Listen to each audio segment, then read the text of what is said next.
दोस्तों इस चैनल पे फर्स्ट ईयर वाले स्टूडेंट्स को बहुत सारे सब्जेक्ट पढ़ाए जाते हैं जैसे कि Hindi, English, pol science, history etcetera. तो सिंपली आपको उन सब्जेक्ट्स की वीडियो देखने के लिए चैनल के आइकन पे क्लिक करना है एंड देन आपके सामने जब अगला इंटरफेस ओपन होगा तो आपको प्लेलिस्ट वाले ऑप्शन पे क्लिक करना है। तो प्लेलिस्ट वाले ऑप्शन पे क्लिक करने के बाद जब आपके सामने बहुत सारी प्लेलिस्ट ओपन होंगी तो आप यहाँ पे देख सकते हैं यही सारे आपकी सब्जेक्ट की सारे चैप्टर वाइज वीडियो मिल जाएंगी आपको यहाँ पे। तो आप एक एक करके वो सारे चैप्टर्स देख सकते हैं। श्रीवास्तव क्लासेस आज के इस वीडियो के अंदर हम अपने सब्जेक्ट एजुकेशन की जो हमारी फर्स्ट यूनिट थी उसके चैप्टर 4 शिक्षा का नैतिक आधार मानव स्वभाव मूल्य आदर्श इसको करेंगे। ठीक है फ्रेंड्स, ये जो हमारा चैप्टर 4 है यह इसका हमारा फर्स्ट पार्ट है। इसको हमने 2 पार्ट्स के अंदर डिवाइड किया है। ठीक है, तो ये हमारा फर्स्ट पार्ट है। फ्रेंड्स, एक बात और मैं आपको बता दूं कि हमारे चैनल पर ऑलरेडी जो हमारी एजुकेशन है इसकी फर्स्ट यूनिट के 3 चैप्टर्स अपलोड हो चुके हैं जिनकी वीडियोस के लिंक आपको डिस्क्रिप्शन बॉक्स में मिल जाएंगे। और हमारे चैनल पर ग्रेजुएशन के और भी सब्जेक्ट्स पढ़ाए जाते हैं जिनकी वीडियोस के लिंक भी आपको डिस्क्रिप्शन बॉक्स में मिल जाएंगे। ठीक है, चलिए स्टार्ट करते हैं अपना टॉपिक। तो पहला है हमारा आचार का अर्थ यानी कि मतलब।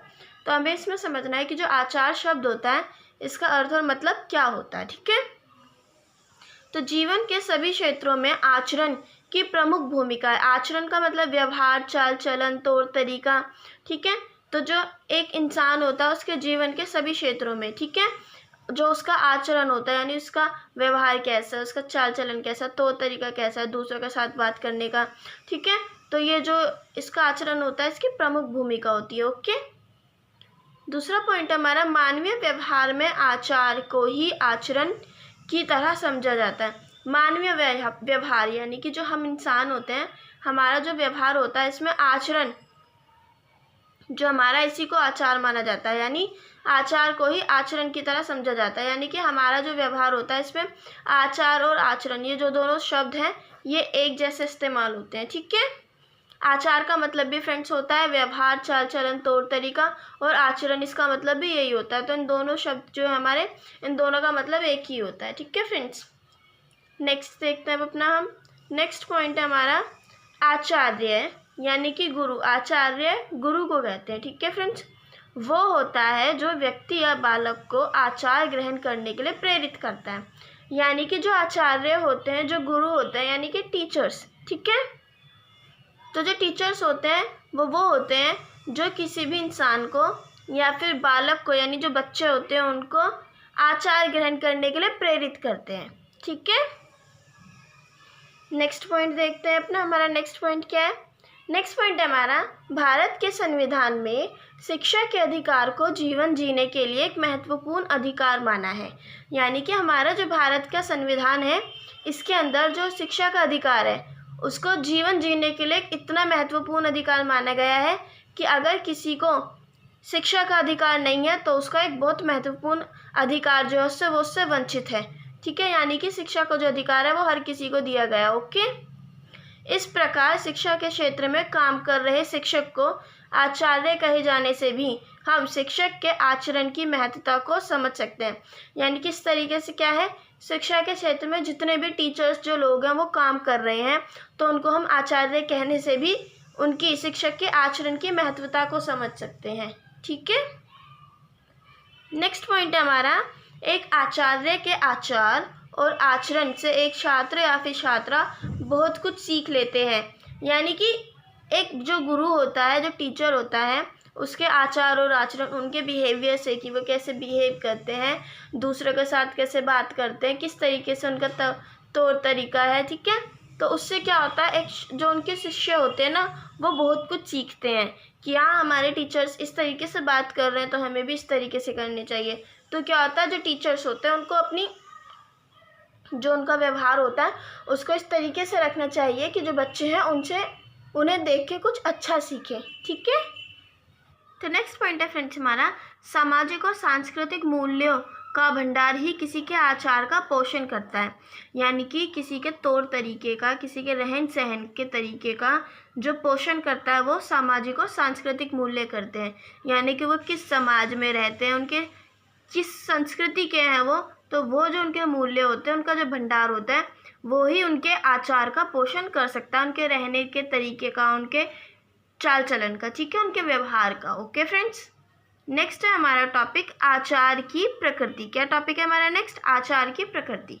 तो शिक्षा के क्षेत्र में आचार की प्रकृति को शिक्षा के आचार की प्रकृति तथा छात्र छात्राओं के आचार की प्रकृति के रूप में समझा जा सकता है। यानी कि जो हमारे शिक्षा का क्षेत्र होता है, इसके अंदर अगर हमें आचार की प्रकृति को समझना है, यानी कि जो हमारे तौर तरीके होते हैं इनकी प्रकृति को समझना है, इनके नेचर को समझना है, ठीक है, तो हम शिक्षक के आचार की प्रकृति और जो छात्र छात्रा होते हैं उनके आचार की प्रकृति के रूप में समझ सकते हैं, ठीक है। तो इसको समझने के ये दो तरीके हैं कि हम अगर इनकी प्रकृति को समझ गए तो हम आचार की प्रकृति को समझ सकते हैं। नेक्स्ट पॉइंट है हमारा, शिक्षक के आचार की प्रकृति उनको बहुत से कठिन निर्णयों के लिए तैयार करती है। यानी कि जो हमारे शिक्षक होते हैं, शिक्षक कौन होते हैं फ्रेंड्स? जो हमारे टीचर्स होते हैं, ठीक है। तो जो हमारे टीचर्स होते हैं उनके जो आचार की प्रकृति होती है, ठीक है, उनका जो रहन सहन होता है, उनका जो व्यवहार होता है, ठीक है, उनका बात करने का तरीका, उनका चाल चलन, उसकी जो प्रकृति होती है वो उनको बहुत से कठिन निर्णय लेने के लिए तैयार करती है, ठीक है।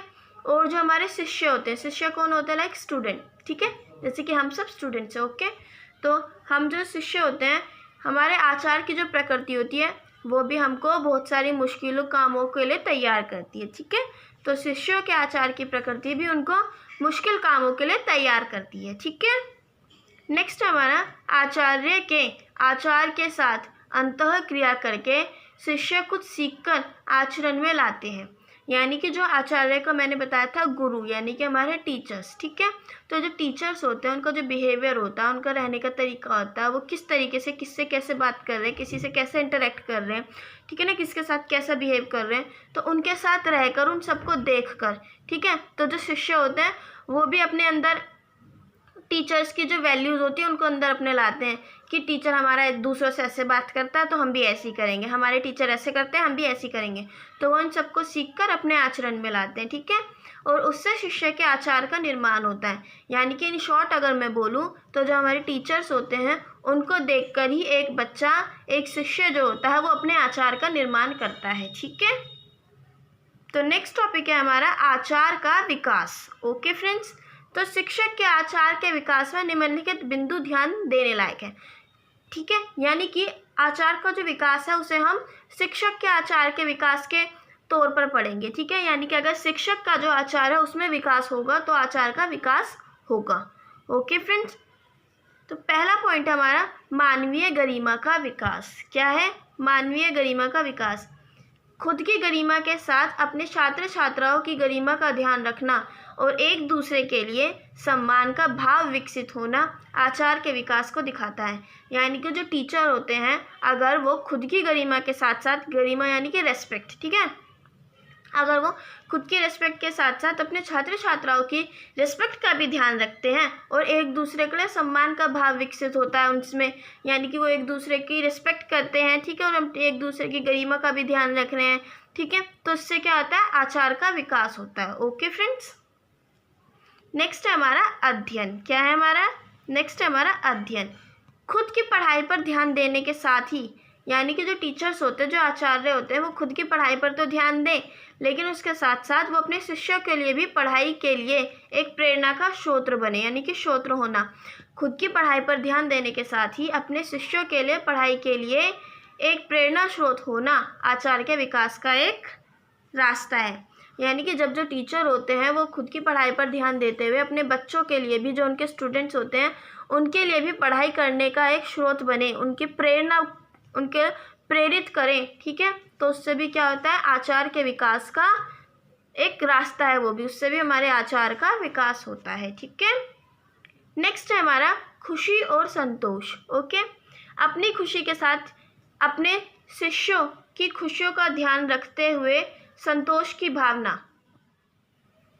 एक आचार्य यानी कि शिक्षक के आचार के विकास का कारण है। यानी कि जब कोई टीचर खुद की खुशी के साथ साथ अपने बच्चों की, जो उसके स्टूडेंट्स होते हैं, उनकी खुशी का भी ध्यान रखे और उनकी खुशी को देखकर अगर उसे संतोष होता है, ठीक है, यानी कि उसे संतुष्टि मिलती है, उसके बच्चे भी संतुष्ट रहते हैं, उनके जो स्टूडेंट्स होते हैं, ठीक है, तो जो एक आचार्य होता है यानी कि जो शिक्षक होता है उसके आचार के विकास होता है, ठीक है। तो नेक्स्ट है हमारा आधुनिकीकरण। सामाजिक और सांस्कृतिक मूल्यों को देश की परिस्थितियों के अनुरूप डालकर आधुनिकीकरण की ओर बढ़ना भी आचार का विकास है। यानी कि जिस समाज में हम रह रहे हैं, सामाजिक और जो सांस्कृतिक मूल्य होते हैं, ठीक है, उनको जो देश की परिस्थितियां जिस हिसाब से चल रही होती हैं, ठीक है, उनके अनुरूप डालकर आधुनिकीकरण की ओर बढ़ना, यानी कि आधुनिकीकरण फ्रेंड्स, यानी कि जैसे जैसे हमारे समाज में जो जो नई नई चीज़ें आ रही हैं उनको अपनाना, नए बदलावों को अपनाना, ठीक है, तो इन सब की ओर भी बढ़ना आचार का विकास होता है इससे भी, ठीक है।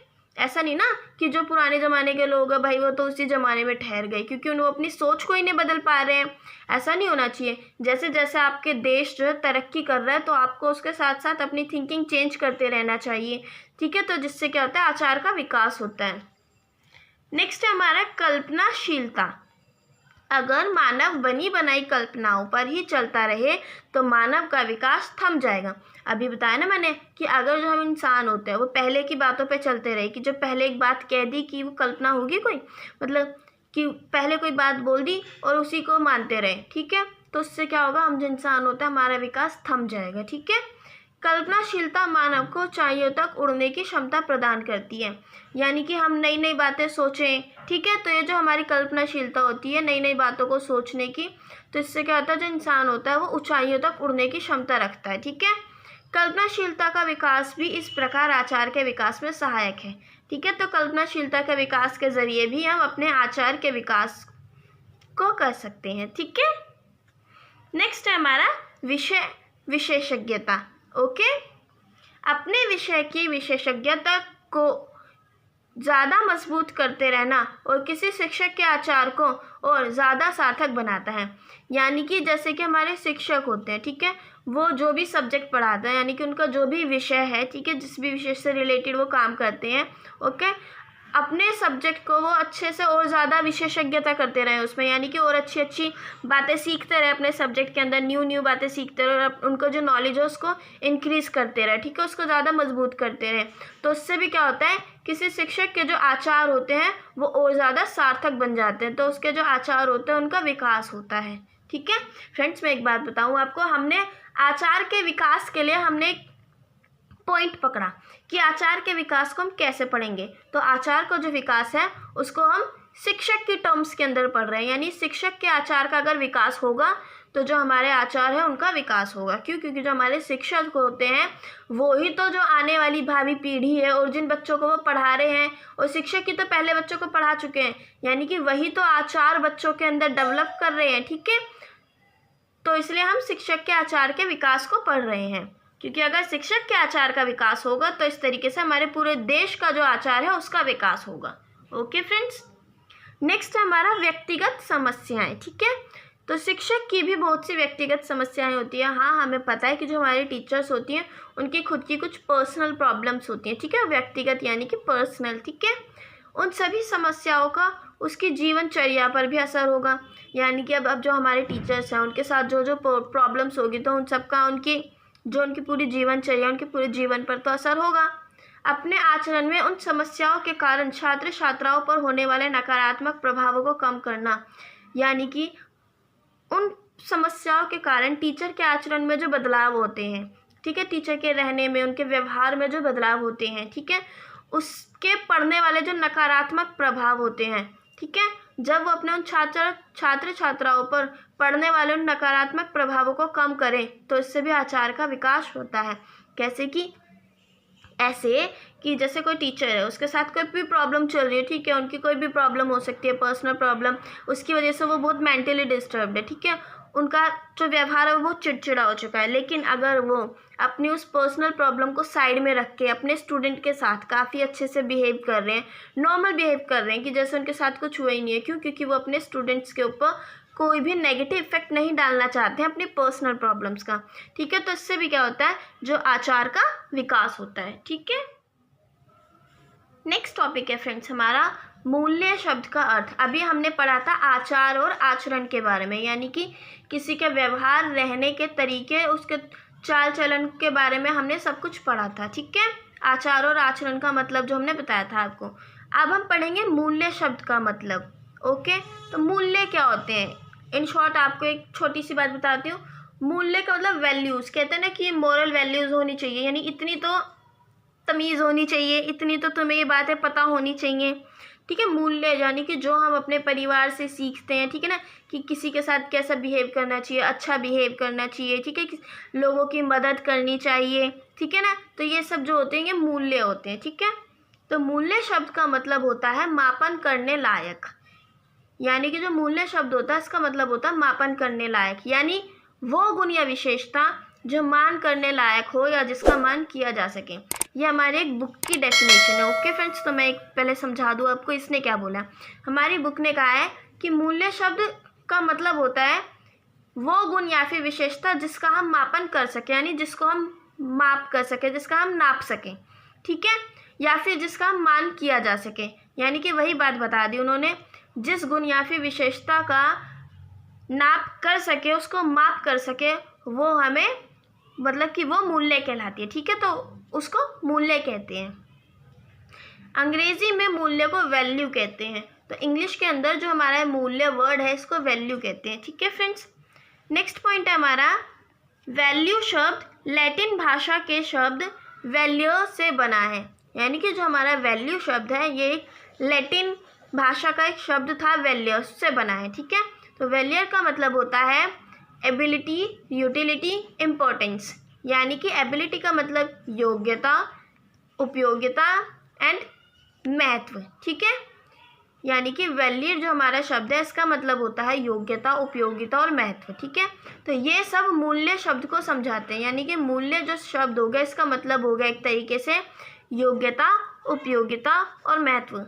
फ्रेंड्स, आपके लिए थोड़ा कंफ्यूजिंग हो सकता है, लेकिन मैं फिर भी आपको थोड़ा इजी करके समझाने की कोशिश कर रही हूँ। मैं दोबारा बताती हूँ आपको। हमारी बुक ने एक डेफिनेशन दी कि मूल्य शब्द का मतलब होता है वो गुण या फिर विशेषता जिसका हम मापन कर सके, जिसका हम मान कर सके, ठीक है, तो उसको मूल्य कहते हैं। इंग्लिश में मूल्य को वैल्यू कहते हैं, और वैल्यू शब्द जो हमारा है ये लैटिन भाषा के शब्द वैल्यर से बना है, और जिसका मतलब होता है योग्यता, उपयोगिता और महत्व, ठीक है। नेक्स्ट पॉइंट देखते हैं अपना। नेक्स्ट पॉइंट है हमारा, मूल्य का शाब्दिक अर्थ होता है वह जिसके आधार पर हम किसी व्यक्ति, वस्तु या किसी सत्ता, भाव, विचार आदि के गुण, योग्यता या महत्व को आंकते हैं, ठीक है। यानी कि मूल्य का जो शाब्दिक मतलब होता है वो ये होता है कि मूल्य के आधार पर हम किसी भी व्यक्ति का, किसी भी चीज़ का, या फिर किसी सत्ता, या फिर किसी के भाव का, उसके विचार का, इन सब जो होते हैं इनको उनके गुण, उनकी योग्यता और महत्वता के आधार पर आंकते हैं, ठीक है। तो इसको मूल्य कहते हैं। यानी कि अगर मैं किसी इंसान को उसके गुणों के आधार पर, उसकी एबिलिटी के हिसाब से और उसकी महत्वता के हिसाब से आंकूं तो उसे मैं मूल्य कहूँगी। ओके फ्रेंड्स, और मैंने अभी आपको फर्स्ट पॉइंट के अंदर बताया था कि जो भी गुण या फिर विशेषता जिसका हम मान कर सकें, मान यानी कि जिसको हम आंक सकें, ठीक है, आंकन, जिसकी हम आंकना कर सके, ठीक है, तो उसको मूल्य कहते हैं। तो ये मैंने आपको दोबारा से एक मूल्य का मतलब समझाया कि वो जिसके आधार पर हम किसी व्यक्ति, वस्तु या फिर किसी भी भाव, विचार के गुण, योग्यता और महत्वता के आधार पर उसको आंक सके। ओके फ्रेंड्स, मूल्य को पढ़ाया या सिखाया नहीं जा सकता, यानी कि जो हमारे मूल्य होते हैं, जो हमारी वैल्यूज़ होती हैं, उनको पढ़ाया या सिखाया नहीं जा सकता, इन्हें सिर्फ अपनाया जा सकता है, ठीक है। नेक्स्ट हमारा, मूल्य को आचार विचार में शामिल करने की प्रक्रिया परिवार यानी कि माता पिता से शुरू होती है। यानी कि जब कोई बच्चा छोटा होता है तो उसके अंदर जो वैल्यूज़ आती हैं वो जब से वो छोटा होता है उसकी फैमिली से ही आने लग जाती है, ठीक है, क्योंकि उसके फैमिली मेम्बर उसके साथ कैसा बिहेव कर रहे हैं, दूसरों के साथ कैसा बिहेव कर रहे हैं, ठीक है, तो उन सबको देखकर ही वो अपनी वैल्यूज़ डेवलप करता है, ठीक है। और बालक बालिका का समाजीकरण परिवार के सांस्कृतिक, आध्यात्मिक मूल्य आदि के द्वारा उनके मूल्य निर्धारित होते हैं। यानी कि जो मूल्य है उनके आचार विचार में शामिल करने की प्रक्रिया वो माता पिता से शुरू होती है, और बालक बालिका यानी कि जो बच्चे होते हैं उनका समाजीकरण, किस समाज में रह रहे हैं, ठीक है, उनके परिवार के सांस्कृतिक, आध्यात्मिक मूल्य क्या है, ठीक है, उनके द्वारा ही उनके मूल्य का निर्धारित होता है। यानी कि उनके जो मूल्य है वो निश्चित होते हैं कि बच्चा क्या क्या सीखेगा। ओके फ्रेंड्स, नेक्स्ट है हमारा फ्रेंड्स मूल्य की परिभाषाएं, ठीक है। अभी हमने मूल्य शब्द का मतलब समझा था, अब हम मूल्य की कुछ परिभाषाएं पढ़ेंगे जो हमें कुछ लोगों ने दी हैं, ठीक है। फर्स्ट है क्लाइड क्लुकान के अनुसार, ठीक है। तो इन्होंने बोला है मूल्य किसी व्यक्ति विशेष या फिर जो समूह होते हैं कि वो व्यक्त या फिर अव्यक्त विचार हैं। व्यक्त यानी कि वो विचार जिन्हें हम बाहर प्रकट करते हैं, ठीक है।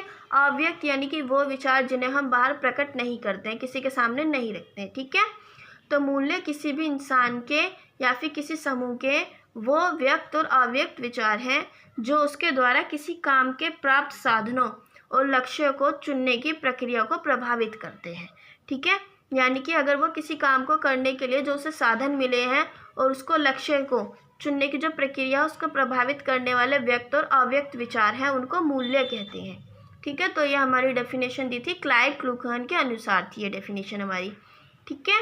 नेक्स्ट है हमारी मैनी, इन्होंने डेफिनेशन 2005 में दी थी। इनके अनुसार देश काल परिस्थिति से संबंधित जनता को जो भी मान्यताएं प्राप्त हो वो ही मूल्य बन जाती हैं। यानी कि एक देश अपनी समय परिस्थिति के हिसाब से अपनी जनता को जो भी मान्यताएं प्रदान करती हैं, जो भी मान्यताएं देती हैं, उन सबको हम मूल्य कहते हैं, ठीक है। वो सब उनकी मूल्य बन जाती हैं। मूल्य एवं आदर्श हमारे व्यवहार को निर्देशित करते हैं। यानी कि हमारे मूल्य जो होते हैं और जो हमारे आदर्श होते हैं वो हमारे व्यवहार को दिखाते हैं, ठीक है। तो ये डेफिनेशन दी थी मैनी ने। अब है हमारी बॉडी के अनुसार हमारी एक डेफिनेशन है, उपयुक्तता या चुने जाने की योग्यता ही मूल्य। इन्होंने कहा कि उपयुक्तता या फिर किसी चीज़ को चुनने की जो योग्यता होती है उसी को मूल्य कहते हैं, ठीक है।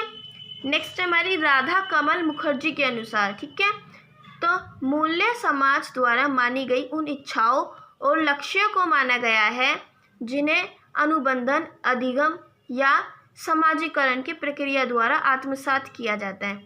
यानी कि मूल्य जो हैं वो समाज द्वारा मानी गई वो इच्छाएं और लक्ष्य हैं जिन्हें अनुबंधन, अधिगम या फिर समाजीकरण की प्रक्रिया के बाद माना गया है, ठीक है। और जो व्यक्तिगत आवश्यकताओं के रूप में परिवर्तित हो जाती हैं। यानी कि ये जो मूल्य हैं ये बाद में इंसान की खुद की आवश्यकताएं बन जाती हैं, ठीक है। कि अगर उनके पास मूल्य ना हो तो वो कुछ नहीं कर सकते, उनकी आवश्यकताएं बन जाती हैं मूल्य, ओके। तो ये राधा कमल मुखर्जी ने हमें एक डेफिनेशन दी थी मूल्य के बारे में। तो फ्रेंड्स ये हमारा जो था आज का टॉपिक फिनिश हुआ। इसके अंदर हमने आचार के बारे में पढ़ा और मूल्य के बारे में थोड़ा सा पढ़ा, ठीक है। तो हम अपनी नेक्स्ट वीडियो के अंदर मूल्य की प्रकृति, मूल्यों के प्रकार और मूल्यों का विकास, ये 3 टॉपिक हम पढ़ेंगे, ओके। तो हमारी नेक्स्ट वीडियो के अंदर हमारा ये जो चैप्टर 4 है हमारी यूनिट 1 का ये कंप्लीट हो जाएगा। आई होप आपको ये क्लियर हुआ होगा। अगर आपको इससे रिलेटेड कोई भी डाउट है तो आप मुझे कमेंट बॉक्स में कमेंट कीजिए, मैं आपका डाउट क्लियर करने की पूरी कोशिश करूँगी, ठीक है फ्रेंड्स। आप हमें हमारे ग्रुप टेलीग्राम पर ज्वाइन कर सकते हैं जिसका लिंक आपको डिस्क्रिप्शन बॉक्स में मिल जाएगा, ठीक है। उस ग्रुप में अगर हमारी किसी भी सब्जेक्ट से रिलेटेड कोई भी वीडियो आती है या फिर सोल से रिलेटेड कोई भी इन्फॉर्मेशन आती है तो वहाँ पे आपको सबसे पहले इन्फॉर्म कर दिया जाएगा, ठीक है फ्रेंड्स। आप हमें हमारी सोशल साइट जैसे कि फेसबुक, इंस्टाग्राम पर भी कांटेक्ट कर सकते हैं जिनका लिंक भी आपको डिस्क्रिप्शन बॉक्स में मिल जाएगा। Thanks for watching. जय हिंद, जय भारत। पसंद आए तो लाइक कीजिए, सब्सक्राइब कीजिए, शेयर तो ज़रूर कीजिए।